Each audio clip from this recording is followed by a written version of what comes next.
On one final matter, in recent weeks, I've spoken about our nation's renewed competition with other great powers like Russia and China.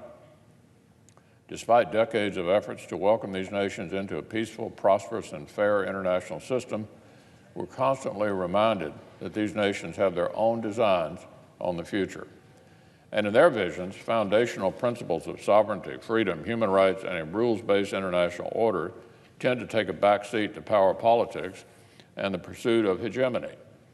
The Chinese Communist Party, for example, is working to extend its control and influence everywhere from Taiwan to Cambodia to Laos to Burma to Hong Kong, as we've seen recently.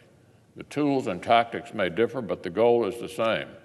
Beijing wants to bend its neighbors to its will. Earlier this month, after historic protests, Hong Kong's government hit pause on legislation that would have further eroded its autonomy and invited more meddling from the mainland. But victory for freedom and autonomy is not yet assured. The bill in question has been suspended, but it hasn't been totally withdrawn. Hong Kong's people, emboldened by this rare victory over Beijing's creeping influence, have continued to exercise their freedom of assembly to reclaim the rights, privileges, and autonomy slowly sliced away in recent years by the PRC. Protests continue, and with them, countervailing pressures from authorities beholden to Beijing. Increasingly brutal police tactics and pro-mainland vigilantes are drawing blood in an effort to intimidate Hong Kongers back into submission. So, Madam President, Hong Kong's autonomous government, political freedoms, and stable rule of law have been a crucial precondition of its tremendous growth and prosperity. U.S. firms have invested tens of billions in Hong Kong's economy because they trust the autonomous region's political climate, independent judicial system, and degree of independence from Beijing. By contrast, international firms are currently pulling back from China due to concerns about corruption, autocracy, intellectual property rights violations, and state-sponsored corporate espionage.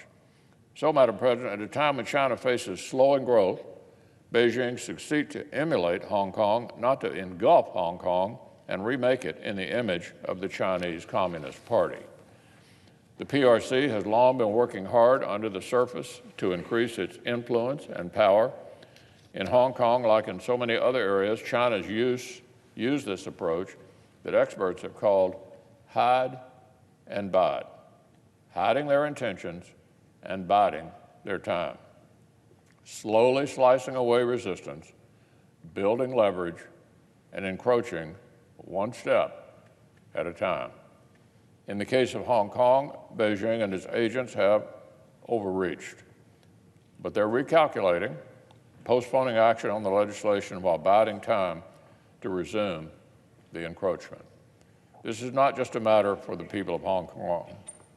The PRC's treatment of Hong Kong, just like its treatment of the Uyghurs or the Tibetans, Beijing claims as citizens, is an indicator of how Chinese rulers will behave abroad.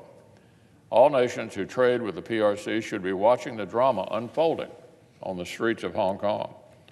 The world is watching and wondering if a government cannot respect the basic rights of people it claims as its own citizens, why on earth would it be trusted to respect the rights and interests of its neighbors, its trading partners, or the companies that invest in its economy? As we all know, the people of Hong Kong have been carrying the banner for decades. I'm proud to say that here in the United States, we've been marching alongside them the entire way. Back in 1992, I was proud to author the U.S. Hong Kong Policy Act and help codify America's stance on the special status of Hong Kong. And so on the 70th anniversary of the PRC and the 30th anniversary of Tiananmen Square massacre, I'm grateful the administration and the Congress, on a bipartisan basis, is re-examining America's relationship with the PRC. I'm grateful for the bipartisan work my colleagues have done on this important issue, and I'm confident Congress will continue to hold hearings and stay vigilant on the subject of autonomy and democracy in Hong Kong. as well as China's overall strategy and its implications for the United States, our allies, and the entire world. 目前发展的事态绝不是什么言论和集会自由的问题，而是极端违法暴力行为的问题。美国再没有自知之明，他至少应该清楚一点：香港是中国的香港，中国绝不会容忍任何外国势力插手香港事务，更不会容许任何外国势力来搞乱香港。我们奉劝美国呢，趁早收回他们在香港伸出的黑手。在英国对香港进行殖民统治期间，香港居民有上街游行的自由吗？香港回归以来，一国两制得到顺利的实施，香港的居民享受着前所未有的自由和权利。英方大谈什么香港的自治和权利和自由，那么你们作为香港记者，你们也知道，如果没有了安全和稳定，何来的权利和自由？皮之不存，毛将焉附？